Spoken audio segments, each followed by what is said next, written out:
This is Geek News Central. My name is Todd Cochran. The stories that leads today's show are as follows. Sony cameras outside the International Space Station in an advertisement that just is priceless. TSA inspections getting ready to ramp up, and boy, all I can say is strip your computer bag down. Cable lobby, man, they are the greatest propagandists in the whole world at this point. Talk about them. First, we're going to talk about the Tesla Model 3 launch and a new bill that's coming out in finally something the House is getting done. They can't do anything else, but they are talking about a self-driving car bill. So we'll talk about that. Plus, of course, all of the news of the day. I want to welcome you to episode 1215 of the Geek News Central podcast for Thursday, July 27th. This show is sponsored in part by GoDaddy.com and listeners just like you. Of course, great deals can be found at GoDaddy at geeknewscentral.com/GoDaddy. And you can support this show today by becoming an insider at geeknewscentral.com/insider or simply paypal.me/geek news. You can pick up Ohana gear at cafepress.com/Ohana store. Hey, I want to give a warm welcome to all the new listeners of the show. Thanks for being here. Thanks for checking us out for the very, very first time. And again, if you're brand new, all you got to do is get over to geeknewscentral.com, visit their website, and when you're over there, right in the right-hand column of the website, all you got to do is get subscribed to the podcast via the Apple Podcast link on the right-hand side or via Android, email, Google Play, Stitcher, TuneIn. Really, there's a handful of ways to subscribe to the show, and we want you to get connected and do that. Of course, sign up for the newsletter on the page as well. That'll get you all the content or all the links to all the content I'm going to talk about tonight.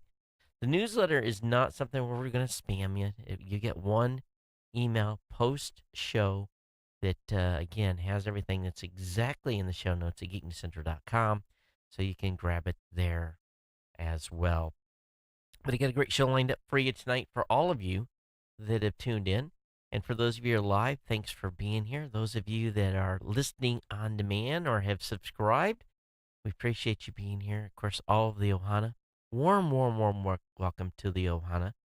And lots to go over. Of course, if you have comments on today's show, you can email me directly here, geeknews@gmail.com. If you have a Twitter account, you can follow me and basically tweet me at Geek News, direct message me. You can join our Slack channel where you can have a one-on-one discussion. So that's kind of cool. So send me an email, say you want to be part of the Slack channel. You can follow me on Google Plus or Facebook just by searching for the word Todd Cochran. You can watch this show on the Roku via the Tech Podcast channel. We were at channel number 13 on the Roku. So basically add that to your lineup and experience all the great shows from Tech Podcasts. Of course, Apple TV. Listen on the Amazon Echo by telling your Echo device or your Dot or whatever it may be, or your show device from Amazon to play the latest edition of the Geek News Central podcast. Of course, you can tell Stitcher or listen on Stitcher, watch or listen on Blueberry.com, or tell your Google device, play the podcast Geek News Central. Partner shows include No Better Than Average with Jacob and Jeff, the Gadget Professor, and with Mr. Don Bain, the Pro Gear site being written by my GNC team.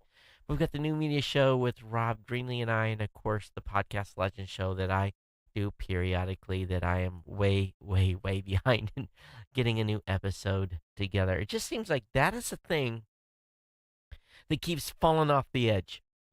Kurt keeps telling me, Todd, you got some names for me? And I'm just like, and bless his heart, he's trying to keep me to task, and I just like, it just seems like at the end of the day, I'm like, this is the thing I've got to get done, and it's just there's not enough hours in the day right now still, and thank goodness for Kirk and his basically executive producer and working and getting the show ready and helping me. And tonight is like 80% his doing.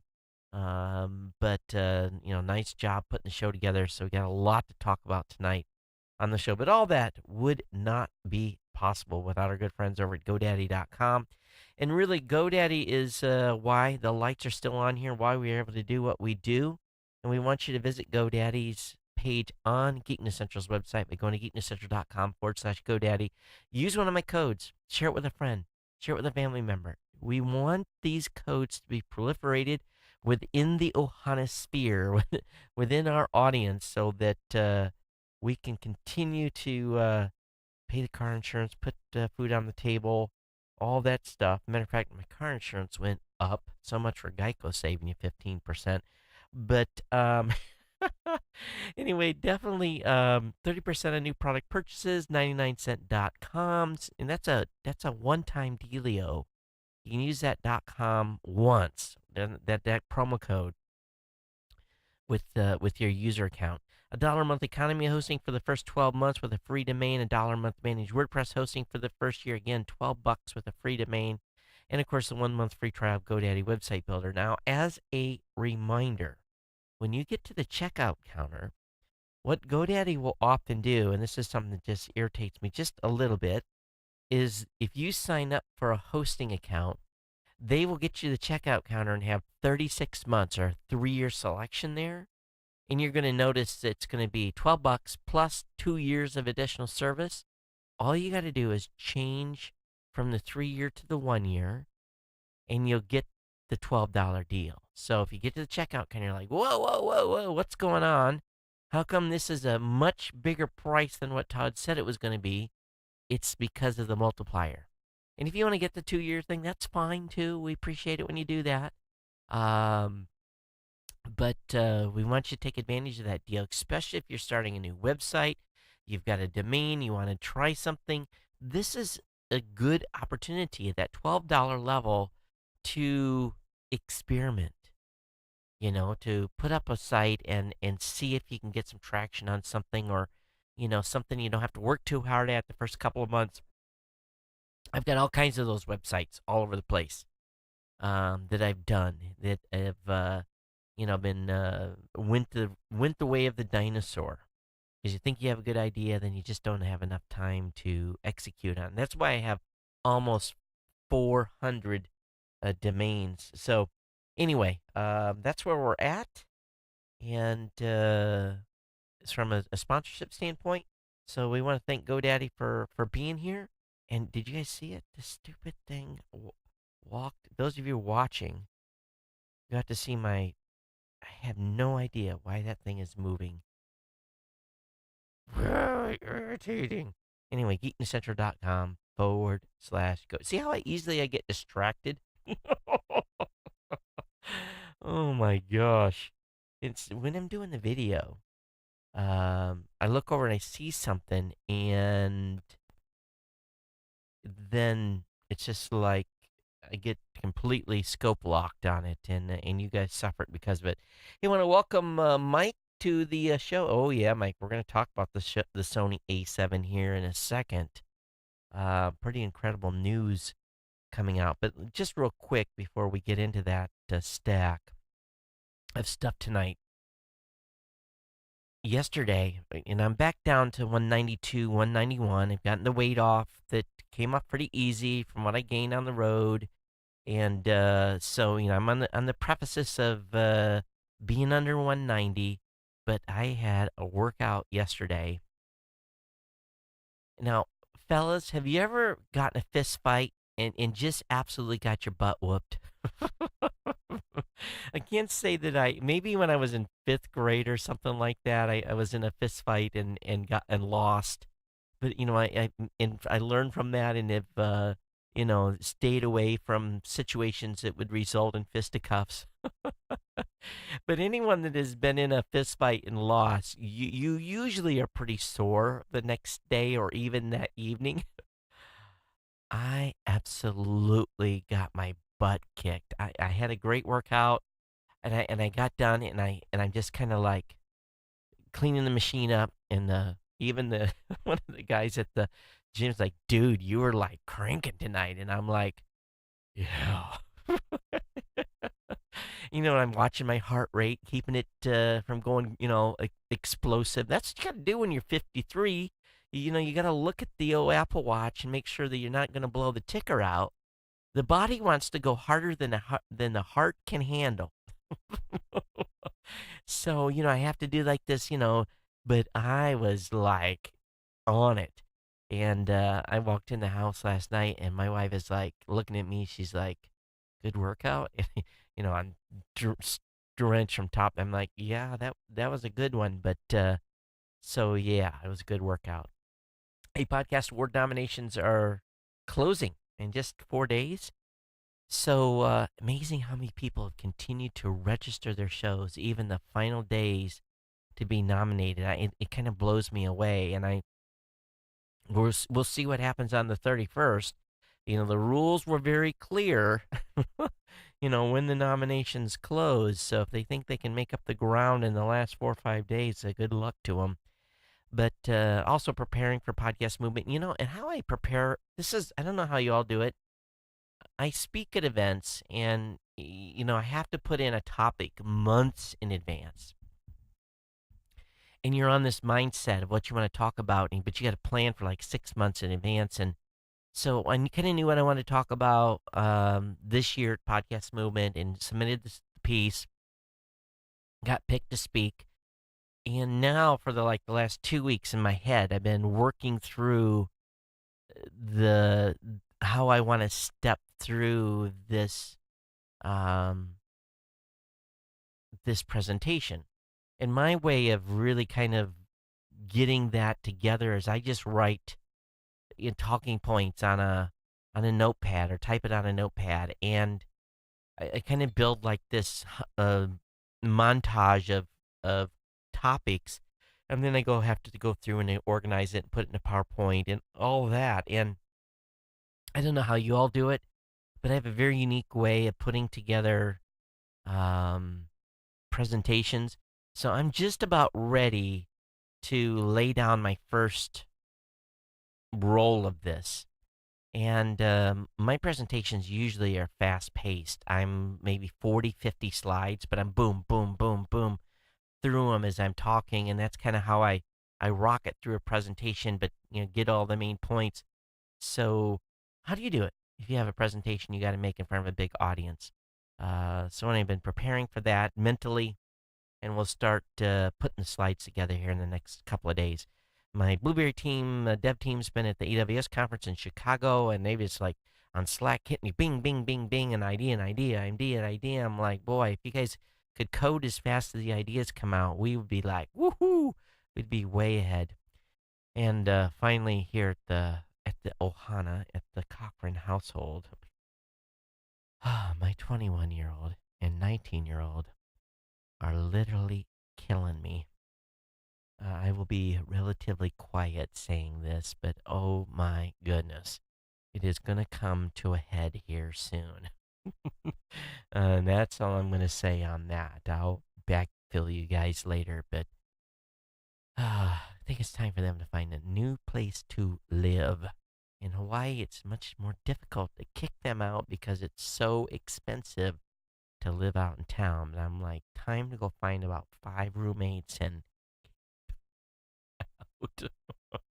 I am close. I am really, really close. Okay, so let me go ahead and get into the content here, get into the stack. And you know what I did tonight? For the first time in a while, I took a Melaleuca power shot, and guess what I'm getting?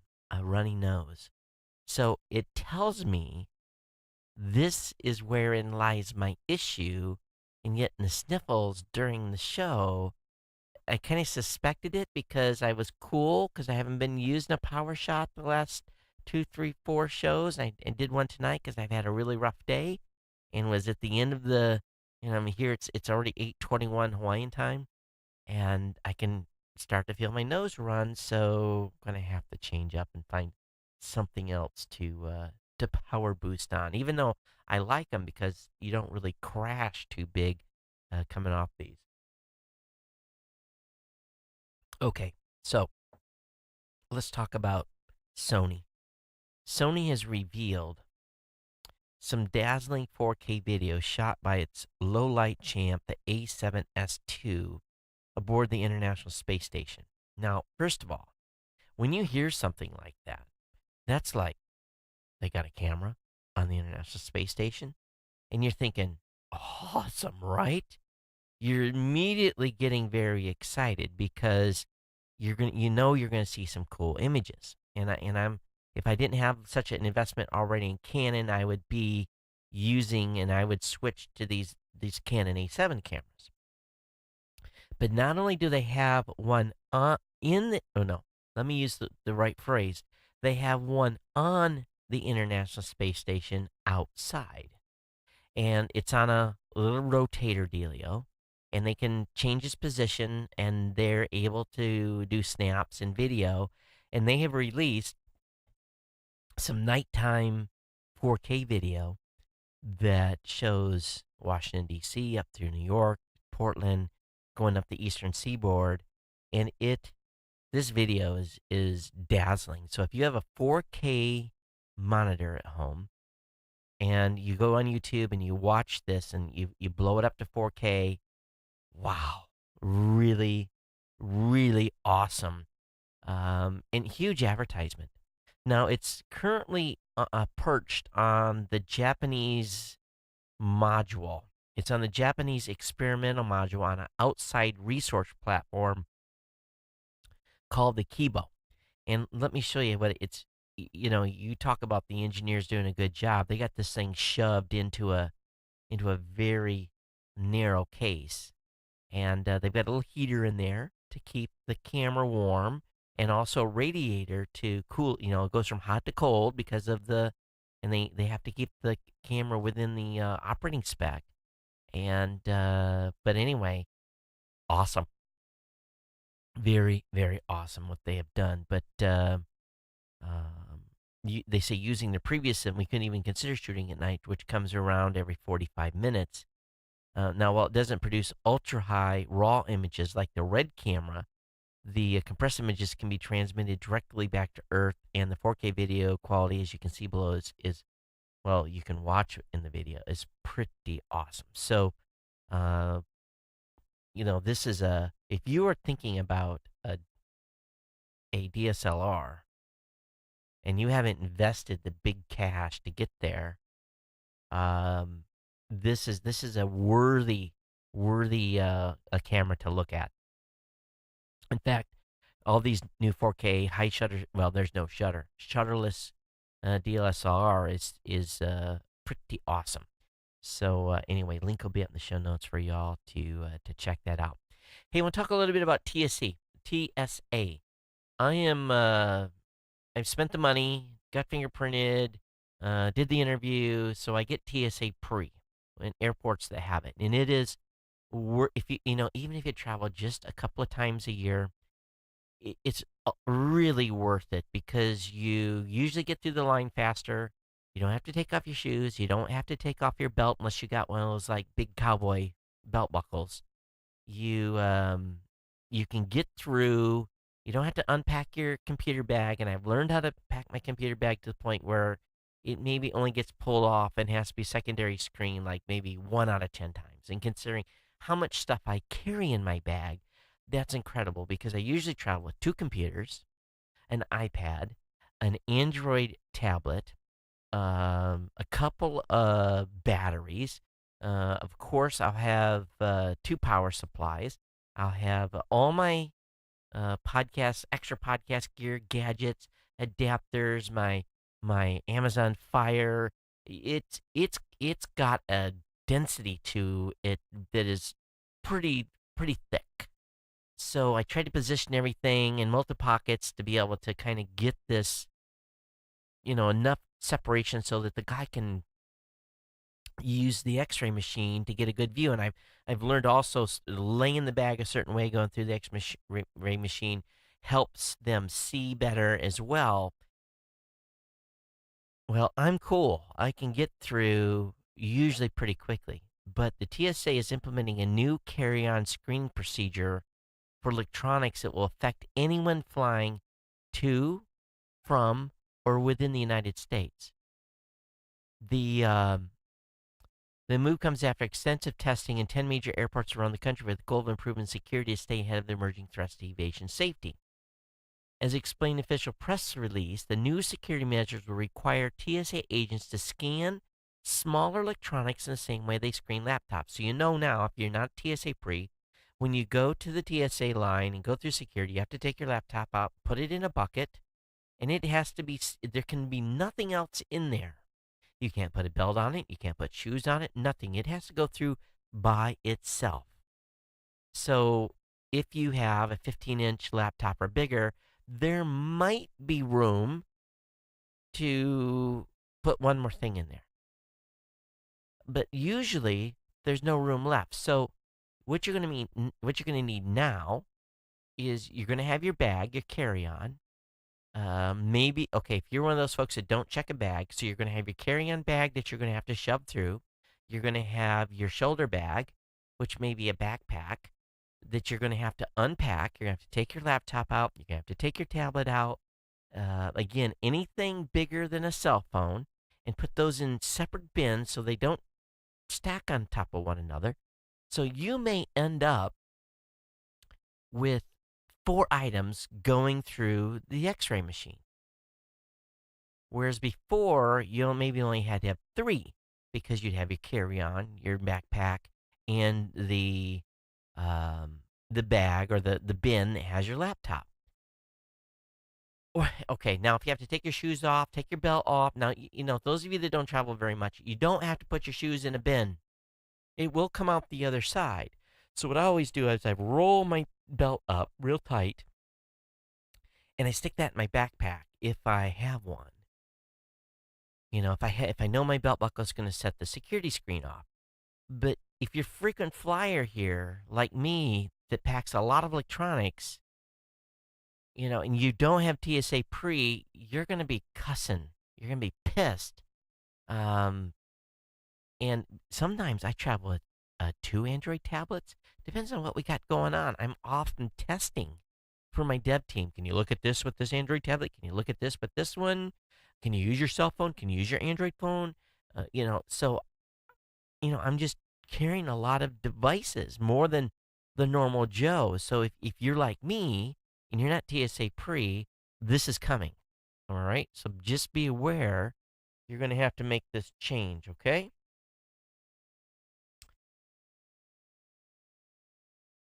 Link will be up in the show notes. The cable lobby, we've talked about the cable lobby and dogged on them for a long, long time on the show. There's nothing new about that. And, we know they have told tall tales for many, many years. There's competition, all this stuff. They're always in trouble, and, it's the world is against them, but yet there's plenty of competition, right? So if you're frustrated about the lack of choice of home internet providers, which most of you have one choice, sometimes you might have 2. In my house, I have 2 internet connections. Tonight, the live stream is being pushed on my telco, and YouTube and Facebook Live are being pushed on my cable modem. My kids aren't being allowed to play games right now because they know I'm using a lot of bandwidth, so they have to, wait for an hour and 15 minutes. No Netflix or anything like that because I use all the bandwidth for the show 3 days a week. And I would really love to have the ability to go to some higher levels with service, or if there was a third provider, I'd probably have a third drop in here. Okay? There's not 3. There's only 2. Most of you don't need what I need, but you still would like to have the ability to choose. But you're going to love this. In a new post titled America's Competitive TV and Internet Markets, the NCTA, which is the Internet and Television Association, says that internet competition statistics are in great shape. Okay, let me read this to you. Competition isn't just the rule in television. It defines broadband markets as well. In spite of living in one of the largest and most rural nations, 88% of American consumers can choose from at least 2 wired internet service providers. When you include competition from mobile and satellite broadband providers, now, how many of you are in an area where you're having to pay big bucks for a mobile internet solution. My sister is. She pays two big bills, $200 a month, to have a big data package with her mobile phone. She used to have HughesNet. They canceled that because it wasn't very fast. So when you include competition from mobile and satellite broadband providers, much of America is home to multiple competing ISPs, leveraging different and ever-improving technologies. This competition has led to rapid progress in the quality of consumer internet connections, with average, now hold on, average peak speeds in America quadrupling over the last 5 years, from 23.4 megs to 86.5, and the average price dropping 90% in 10 years, from $9.01 per megabit to 89 cents. Except where this competition lies is only in the 3 megabit per second connection areas. The NCTA's 88% figure comes from, get this, December 2014 report by the Department of Commerce, which uses now outdated definition of broadband. That report said that 88% of America had 2 or more fixed ISPs available that made download speeds of 3 megs. And they used that 88% number in saying that 88% of America had multiple choices. Well, 3 megs. 3 megs doesn't get it done these days. Some of you are stuck at that. I know that. But at high speed, of 118 million U.S. households, more than 10.6 million have no access to wired internet service with download speed of at least 25 megs. And an additional 46.1 million households live in an area with just one provider.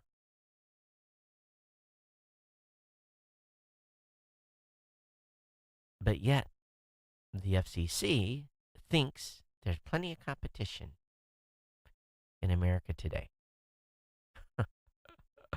He must be a member of this trade group. Man, this. Who believes this caca? No one believes this stuff. Really? Come on. No, does anyone?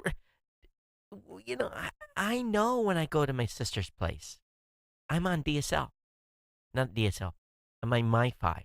I'm on my Verizon MiFi because that's the only really true viable broadband that I can get at her place.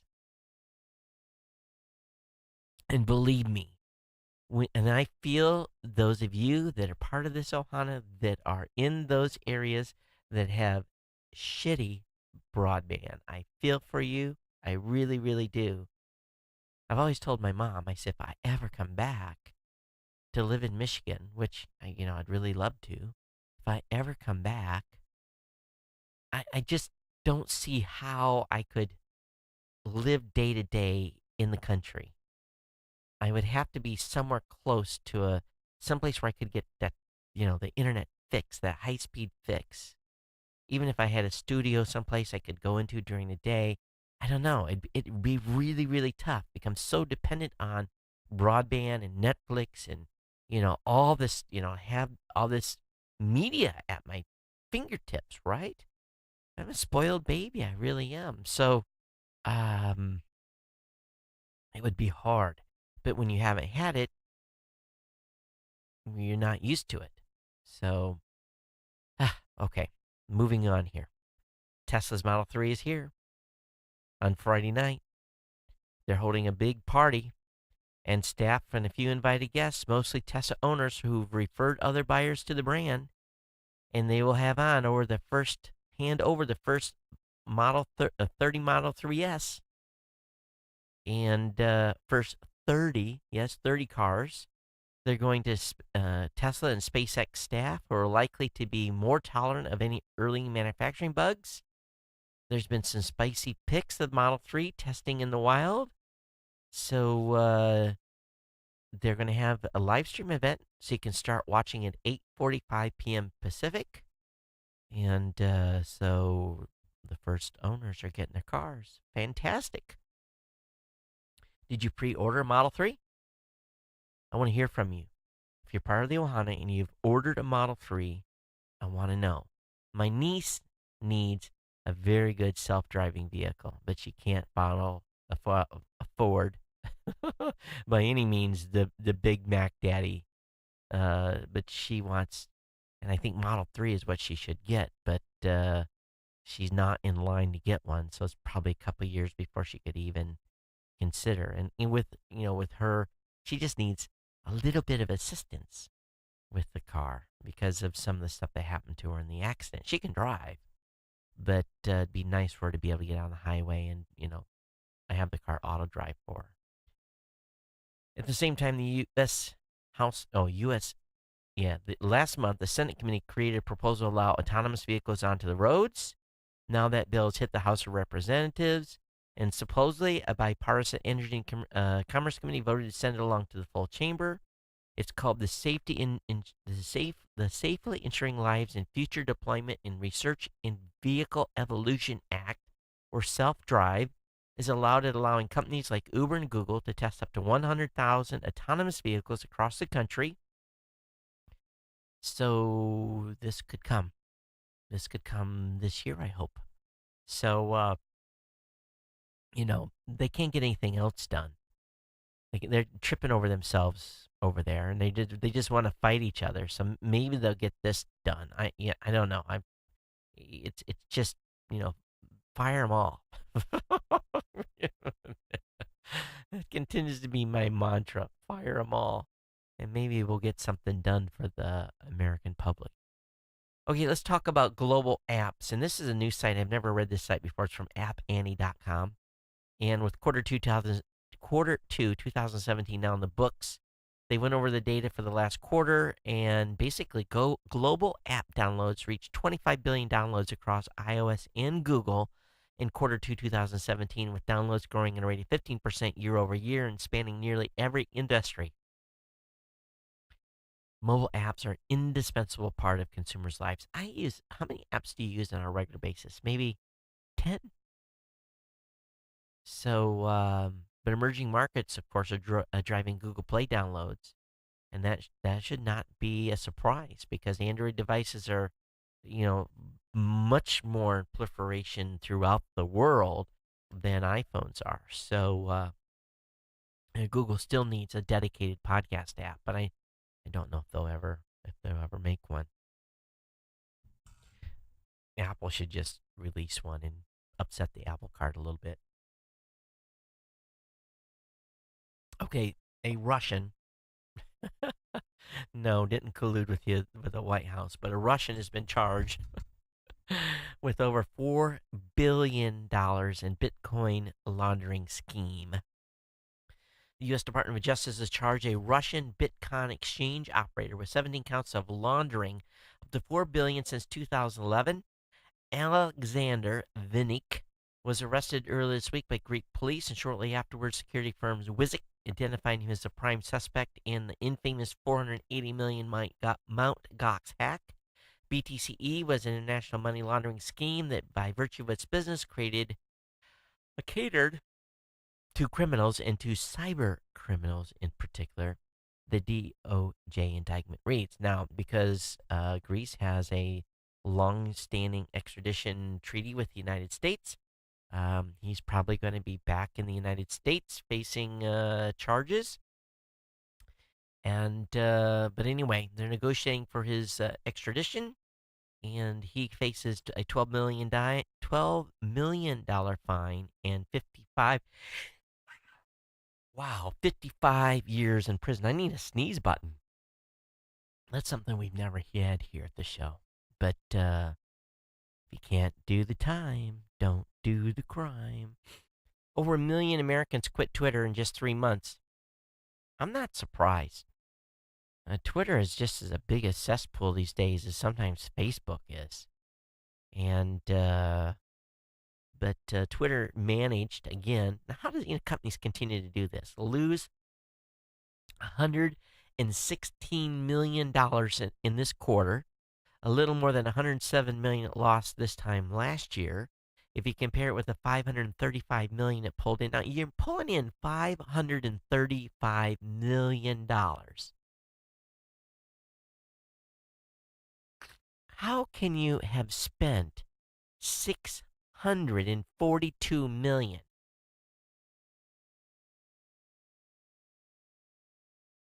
in a quarter? You brought in 535 and you spent 642. Is it that difficult? I don't get it. They're flat on user growth. So they still have the same 328 million users, and any international growth is being offset by domestic losses. I get very little interaction on Twitter. I really, it's mini just, and it's a little bit is a little bit as compared to Facebook and even Google Play. Google Plus sometimes, and that's supposed to be dead. I've never been a big car person.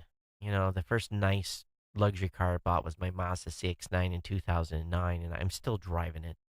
177,000 miles on it, all Hawaiian Island miles, specifically Oahu. But for $543,000, you can now buy the carbon fiber Acura NSX GT3 of your dreams. And I'm looking at this vehicle, and it's obviously a vehicle that is um, used in some race circuits as well. But really, $543,000. I just is this thing street legal?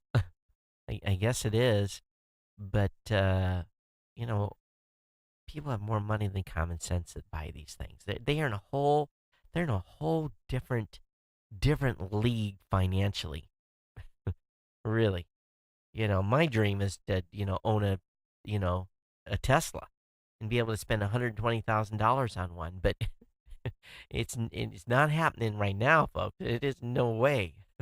I'm gonna have to save for 5 years and extend my car, or maybe 6 years, and extend my 2009 car and drive it another 6 or 7 years, and by then probably the new Teslas will be out of my reach anyway. But maybe what I need to do is become a bounty hunter for Microsoft, because Microsoft will find if you will pay you to find bugs in Windows 10. So if you do this bug bounty hunting,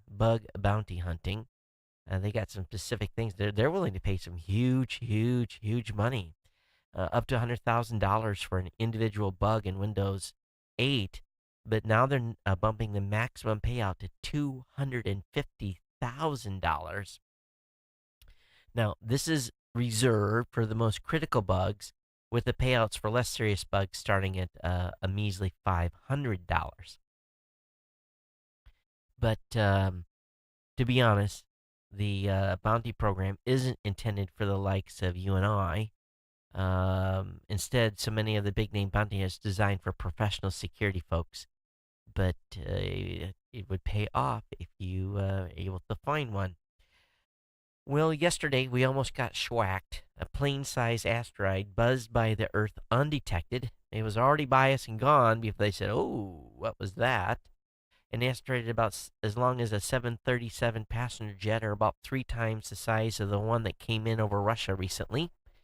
Missed us by about 76,000 miles. And let's be honest, 76,000 miles between friends in space that's pretty close. So, close call. Every year, HackerRank looks at the average coding scores on its platform to find out who perform the best. Check this out. Number one, Washington State. Number two, Wyoming. Number three, California. So if we have some listeners in Wyoming, will you tell me what's going on in Wyoming that's cranking out devs?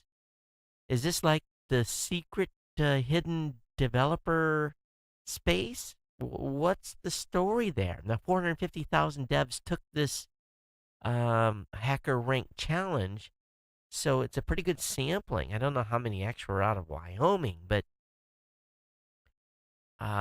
if you live in Wyoming, I want to know what's going on there. If you got devs that are that good, I'm hiring in Columbus, Ohio. Okay? And matter of fact, if you know anyone that's wants to move to Columbus, and they've got some skills, I want to hear from you. I've got a job for you. So, but anyway, yeah, California came in third. Washington and Wyoming beat it in quality of coders. Very, very interesting. You know, when you go under the knife and they're repairing internal tissue, they're working on your heart or working on a heart vein or they're working on your liver or whatever they're working on. Our insides are pretty wet and they say even kind of slimy. If you think about that a little bit, kind of like slimy. You know, you understand moisture, but and you understand what's going on, but you don't expect everything to be kind of slimy. But they say it is. So when they're trying to repair us, it's not great for glues, and the glues that they have to use that will actually adhere to organs or tissue and stuff are pretty toxic to cells. And but researchers have created a new class of adhesives to get around all these problems. It's kind of like tape. Now, do you guys know what a slug is? Have you ever we have them here in Hawaii, and slugs at night they're out around. You see their trails, and I have to put out slug pellets to kill slugs here. Hawaii's just really known for them. And anyway, that sticky stuff that they slime behind them. Researchers at Harvard modeled their adhesive after it, there's a sticky surface and flexible. And it has a stretchable matrix. It's non-toxic and was able to strongly stick to pig skin, cartilage, beating and non-beating hearts, arteries, and even livers, which they say are really slimy. And the adhesive was able to strongly adhere to the surface. Now, there's a video, and it's a beating heart, so I'm just giving you warning here in advance before you go looking.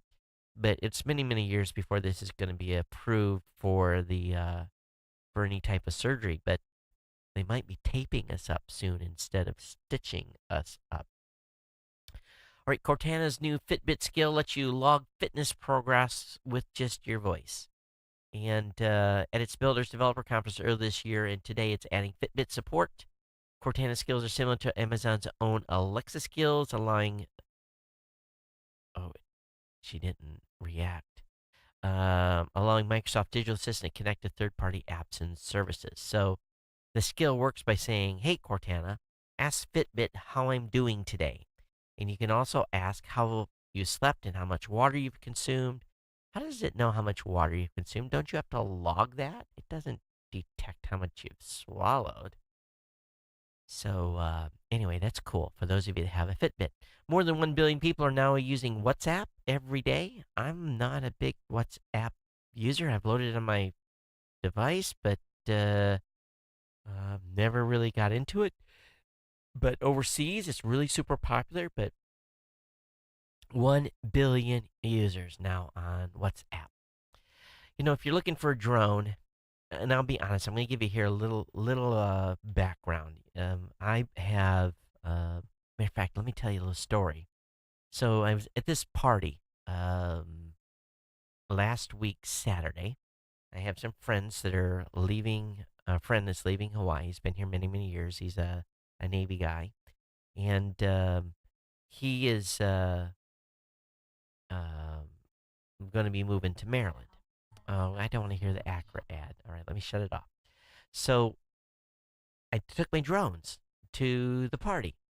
And I hadn't flown my Phantom 3 for a while, so I got everything up, and I had updated it before I left the house, and everything looked like we were in operating order. And I took off with the Phantom 3, and it again, this is a drone that's 3 years old or so. I hadn't flown it in a while. I get up in the air and I'm flying around, and then I noticed that my joystick, my forward and aft stick, is stuck forward a few notches, and everything I did to try to unstick the control, it made it worse. And actually, I shook the controller, and there was something rattling around. So I didn't do a stick check before I took off like an idiot. So now I got this forward momentum, and it's about 20% forward. And I'm in a heavy residential area. And I'm thinking, and I got plenty of battery, and I realized really quickly I've got a problem. And I'm thinking, how am I going to land this without crashing? And I told my friend Mike, I said, I might need to use a tree. And he's like looking at me. What do you mean? I said, I may have to fly this thing into a tree. I don't know if I can land it while it's moving. So there was more room out in the front of the house. So I ran out in the front of the house, and there was a street there. So I was able to get it positioned. I got it doing this back and forth, back and forth, back and forth. But the road I was on was kind of curved. So I'm thinking, okay, I got to plan this to come down in between houses, get on the street, land, and get this thing shut off before I run out of road. Now, I'm in panic mode, and I got a crowd, and I'm like, this is all my friends are here. I'm going to wreck my drone at first flight, and they're going to like be laughing their asses off at me. So I get prepared, and I come in, and Jack, you'll be proud of me.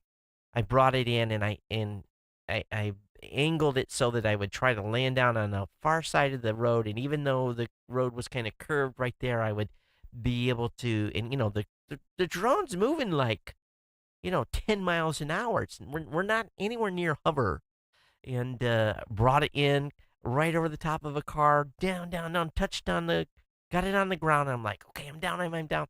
And I went to pulling the throttle button to kill the drone, and it just didn't respond long enough, and it went right across the street and right underneath a truck.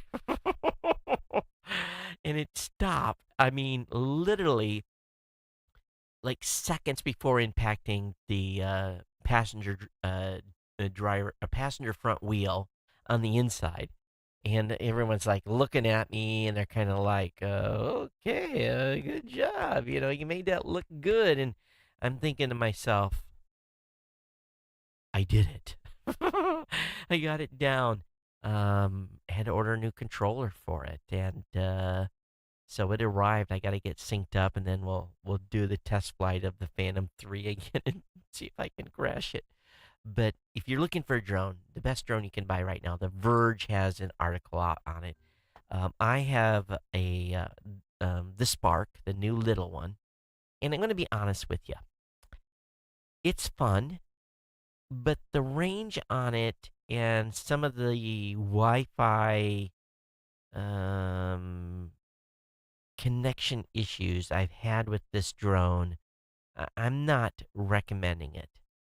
And it's a good starter, but I'm just so far I am under impressed. It flies great, but I'm having connectivity issues. I've been trying to read up on it, see if I can, and I've got some stuff I'm going to try. But really, by far, the Mavic. The Mavic is, I just love, and I knew it when I was flying the Phantom 3, because the Mavic is in sport mode. It'll go 37 miles an hour. The Phantom 3 is not that quick. Even though I was having control problems, I was, still kind of getting around. It was fast when it was coming in because I was doing an emergency landing. But and also I couldn't do a come home. When you tell the drone to come home, the stick was overriding the come home commands. So it was bad, bad, bad, bad. But anyway, the next time what I'll do is I'll shut off the aha. I'll shut off the controller, and it'll come home, and I'll be able to catch it. Ah, good test. Good test, Todd. All right. Anyway, the Mavic is a fantastic. I just love this drone, and it goes around a little backpack. It's really slick. But they talk about some other drones in here. I don't recommend the GoPro Karma at all. I don't know anything about this UNEC Typhoon H.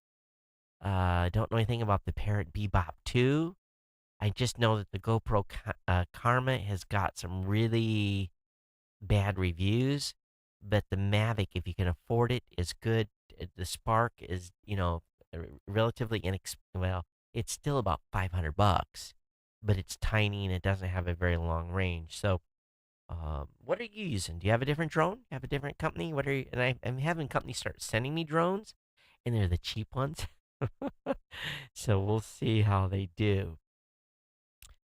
Microsoft wants to bring broadband to rural America. We talked about this already. They're starting to invest in this space in the television spectrum that they've been trying to get on the market for a couple of years. And Microsoft is going to invest like 12 to $13 billion in the space. So we'll see where this leads. And there may be relief coming for some people in rural America. I don't know. Only time will tell. Also, the iPhone 8 leaked. The leak is revealing Apple's new problem, and this is big. This is big. Now, this picture, I guess, this is what they think the iPhone 8 is going to look like. Now, let me bring this up for those of you that are watching the show today, because I think this is important to talk about this. And what have we got here? Okay, continue to Forbes in 2 seconds. Yes, thank you. Load this bad boy up. All right, now. So here you have this new phone with really this big, massive screen.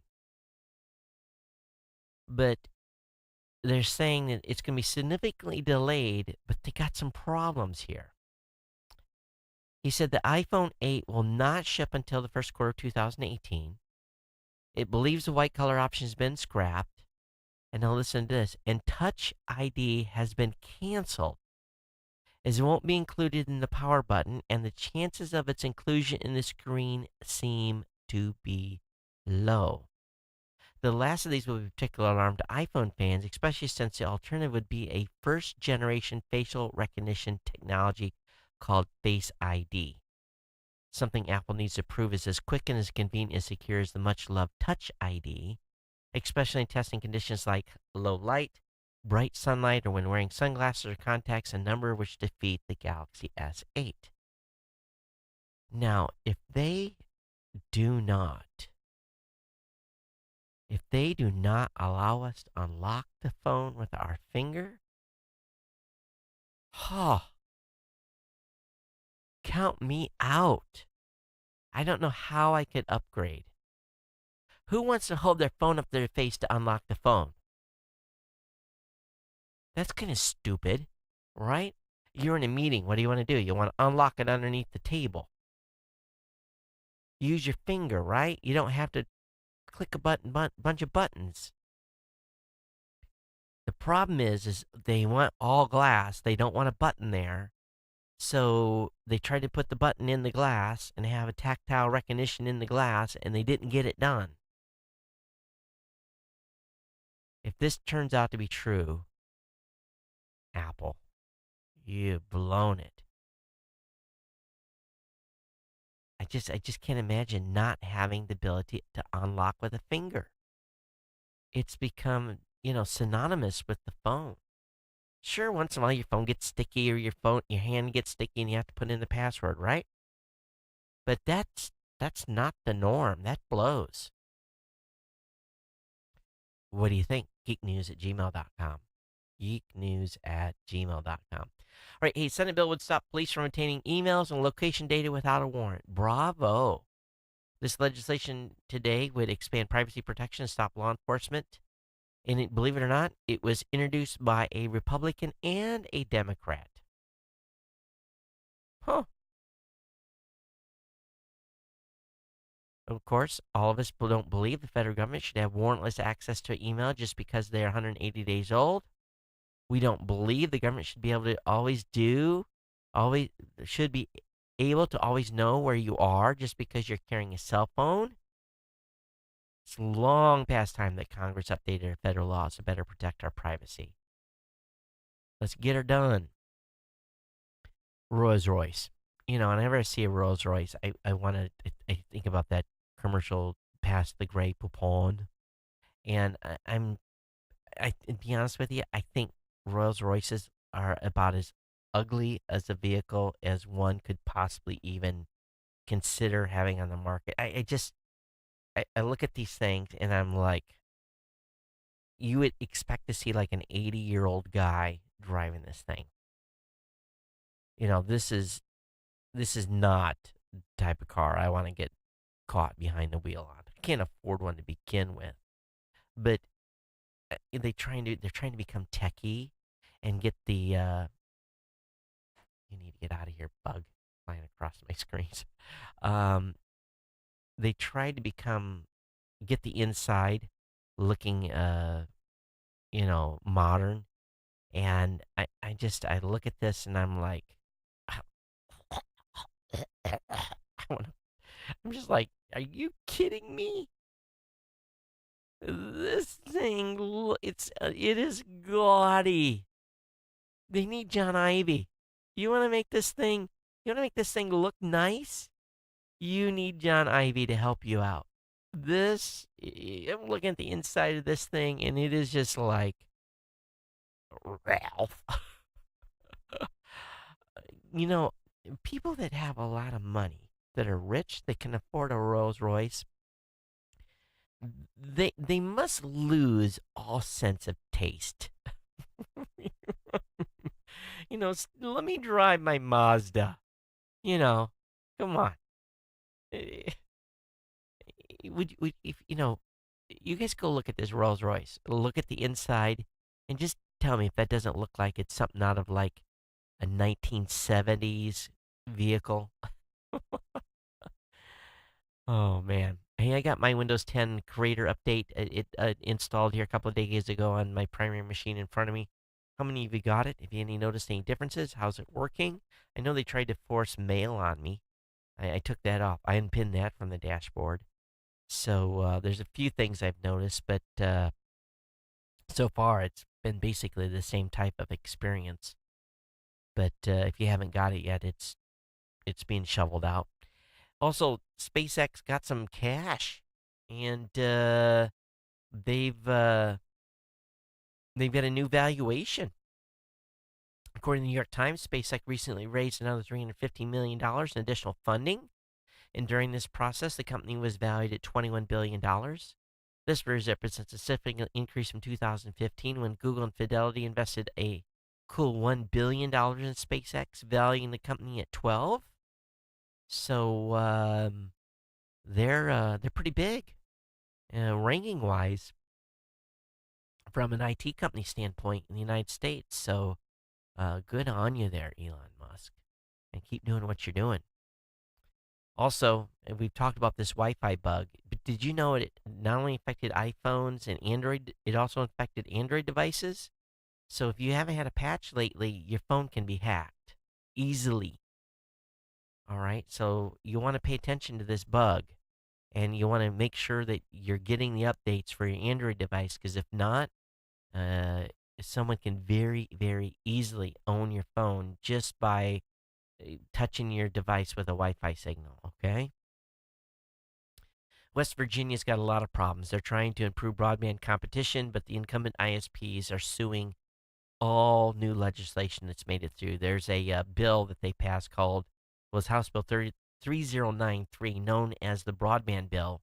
They really tried to level the playing field and be able to expand competition in West Virginia, and Frontier Communications, which is a horrible company, in my opinion, a horrible company, immediately sued West Virginia to try to stop this bill. They don't want to share their lines. They don't want to share their poles, all that stuff, all the standard delay tactics that AT&T and other companies have used. Frontier's now doing through a lawsuit. So Anyway, that's that, and not surprising. If you live in West Virginia, you need to start being a little active and helping your state out a little bit, and and trying to back the legislatures that are trying to do this. YouTube's head of music confirms that YouTube Red and Google Play Music will merge to create a new service. This is big. YouTube's head of music confirmed again that the company is planning on merging Google Play Music service with YouTube Red to create a new streaming offering during a panel session for the New Music Seminar conference in New York City. Lior Cohen stated the company needed to merge the two services to help educate consumers and bring in new subscribers. The important thing is combining YouTube Red and Google Play Music, and having one offering. So let me be careful. YouTube Red, not YouTube Red. So we'll see what this happens. Of course, Google Play has their podcast offering on it. So what does that mean for podcasting in Google? Good question. So, are you signed up for YouTube Red? My son was signed up for YouTube Red for a little bit, but we never could figure on which device to watch it on, so we canceled it. We'll look at it again in the future. Comcast live TV streaming service could launch by the end of the year. They understand that people are cutting their cords. They still want some TV offerings, so they're going to launch a live TV streaming service. Apple trims its iPod lineup to one very lonely model. The iPod is clearly an endangered species after 15 years, and Apple's quietly discontinued the Nano and the Shuffle, yanking their product pages from its websites. Both MP3 players are hanging around retail stores, but not for long. The iPod Touch hasn't changed since 2015. It's become much better value, $199 for a 32 gig model. So be aware, if you're an iPod fan, the days are numbered. I might just get one for nostalgia standpoint, to have one remaining one, because I've got a Gen 2, and maybe I ought to buy the last gen. And that way I'll have a little showcase item for years in advance. Hey, Apple's been granted an approval to test its 5G wireless technology. Of course, a lot of other companies are already doing that. Facebook, Google, Samsung are already testing 5G. That's millimeter wave technology, and they're going higher in the frequency range. I would say good luck to Apple on that. And really super high speed, but you got to be direct line of sight between antennas. It's really slick. It runs like up 40, 50, 60 gigahertz. And that's, way up in the RF spectrum. And the signals are very, very, very tiny. You think about a 50 or 60, gigahertz in the size of that sine wave. You got to shove data in there, but when you can and it's short distance, it really rocks. Google's quietly buying properties worth $820 million in Silicon Valley. It looks to keep expanding. They need. Why not Google? Why don't you move some? Why don't you have some employees in some other parts of the country and still Silicon Valley? That place is too expensive for people to live. Of course, today Amazon's Jeff Bezos briefly topped Bill Gates as the world's richest person. It lasted about as long as their stock. Their stock price went down $1 and he fell to number 2. But this morning he was the richest man in America. But as of this evening, Bill Gates is back on top. So let me give you some earnings. As a disclosure, I always tell you I own stock in Intel. They had revenues of $14.8 billion, up 9%. Net income was $2.8 billion, up 111% since last year's $1.3. The folks at Amazon, they had revenues of $38 billion, up 25% since last year. Net income was $197 million. You gotta love it. They continue to invest in their stuff, but they're making a little money. Stock price didn't get hurt at all. And then Twitter, again, $574 million, down 5% year over year. Net loss of $116 million, or 9%. So, yeah, Twitter. Come on, guys. Amazon has said that their Prime Day results were really good. This year's Amazon Prime Day was Amazon's third and largest to date. They sold 40 million units. They sold a lot of Kindles, a lot of Echoes, a lot of Dots. Uh, they sold a huge number of Element 55-inch 4K LED TVs, and it sold out in less than 4 hours, become the top-selling television of the day.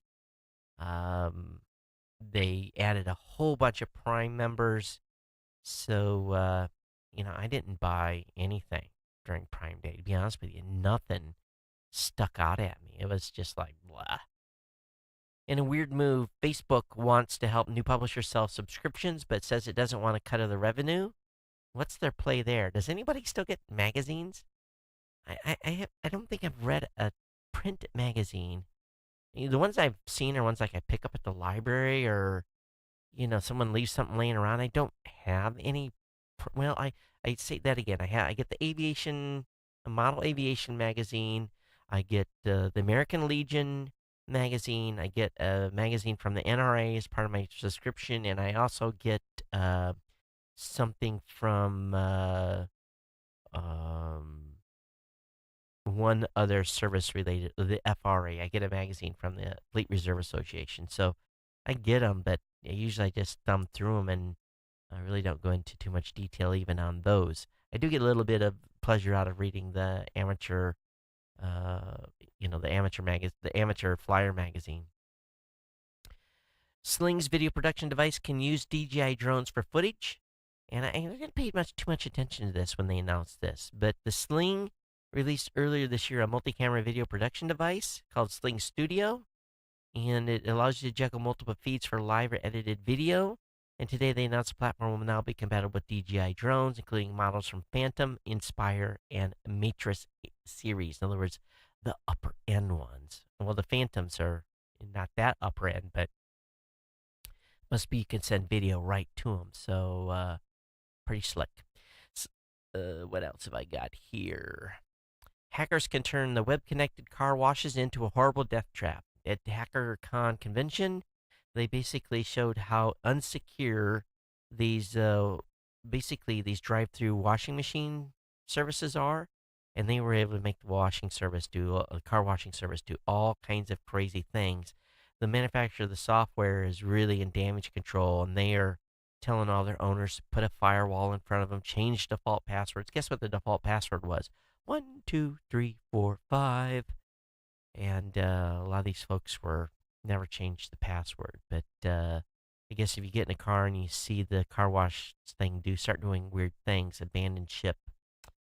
Researchers have discovered several security flaws found in a nuclear plant radiation monitors. Oh, that's just what you want, right? You want the radiation monitors to be able to be hacked to go offline, that you can't detect when there's a radiation leak. Okay, not good. So another thing that was exposed at the Black Hat conference. So I'm sure there's going to be some security patches coming. I've got a League of Legends player at the house here. Call him Legend. His name's no longer Ray. But becoming a professional video game player is a thing nowadays, and you can make a career out of it, certainly becoming a lot more viable than back in the day. In fact, Blizzard seems to be encouraging this, as last year the company launched the Overwatch League, which is basically Blizzard's own professional league for Overwatch, and states that players who are part of the Overwatch League can stand to make a minimum of $50,000 a year.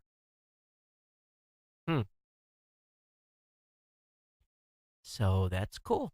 They can win more. If they win more, get bonuses. So they're providing players with housing and practice facilities. Oh, can you imagine the stench that would come from that? They're going to provide the players with housing and practice facilities. Oh, God. Really? So you too can be a professional video game player now. All right, also, I just want to share this with parents out there that have kids playing football or soccer. Researchers at Boston University studying deceased football players' brains released a new finding earlier this week on the potential connection between athletes and long-term neurological conditions, and the results were just damning. Of the 100 NFL players included in the study, only one was not diagnosed with chronic traumatic encephalopathy, CTE, mostly commonly believed to be a boxing-related disease. CTE, according to the Brain Injury Research Institute, is a progressive degenerative disease that impacts those who have suffered repeated blows to the head. Soccer, football. Please, parents, read this. This is highly concerning to me. Highly. And I got a kid that likes to head the ball.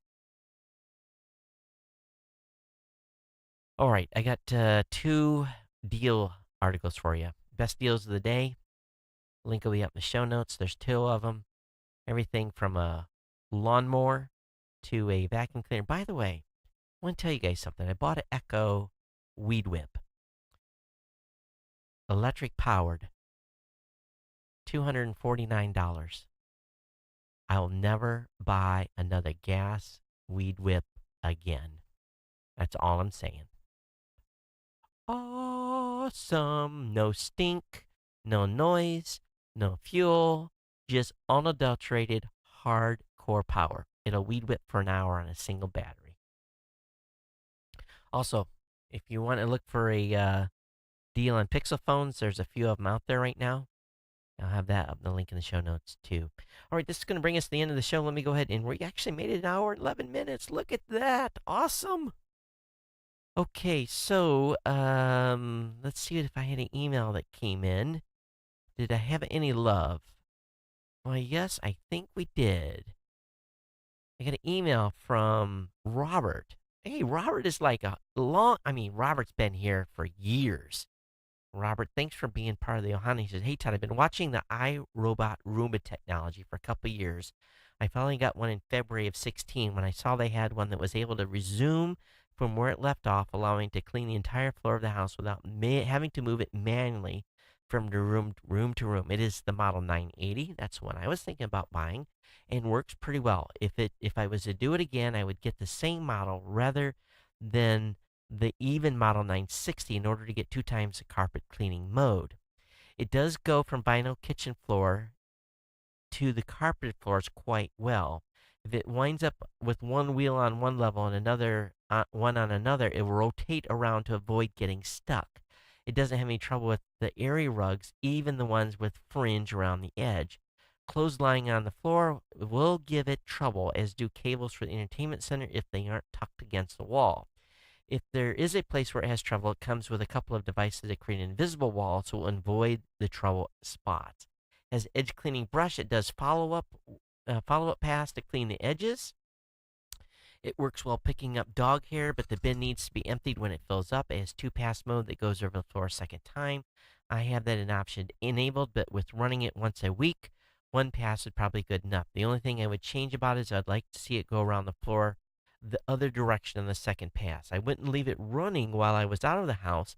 It has an option to finish the job even if the bin is full, but having a house with pet hair, I wouldn't use that option. It will pause when the bin is full and go home to recharge while it's waiting, but after 90 minutes it will time out, canceling the cleaning job. So I run it when I'm at home on the weekend while working on bills and other chores.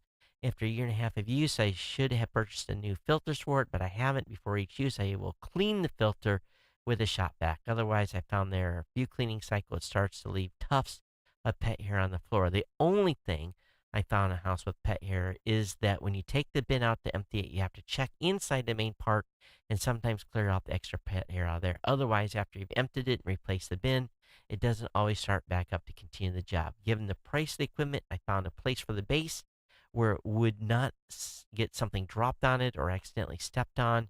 While the dog would always bark at the noise of an upright vacuum sweeper would make, my 50-pound mutt doesn't mind the Roomba. He gets some moves out of the way when it's necessary. It's not quite enough to watch TV while it's running without turning up the volume. Robert's in Pittsburgh. Thank you for the information. That's what I need.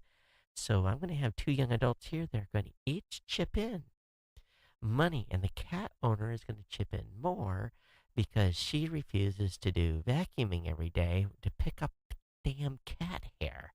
So, yes, indeed, I'm going to have me a Roomba soon. They're going to have to hand over some cash. Awesome. Okay. Anyway, thanks, Robert, for the feedback, and I'm glad you're still here with us. Okay, everyone, we're done. We're long. Thank you for being here. Thanks for being a part of the Ohana. Geeknews at gmail.com is the place to drop me an email. And Mike, thanks for hanging out on the chit chat tonight on live. If you're on YouTube, thanks for being here. We'll see you next time here on the Geekness Central podcast. Be back with you Monday. Don't forget, we do the new media show on Saturday at 9 a.m. Pacific. If you want to hang out and learn about podcasting, it's been my pleasure to bring you a show today. Everyone take care. We'll see you next time. Everyone take care. Aloha.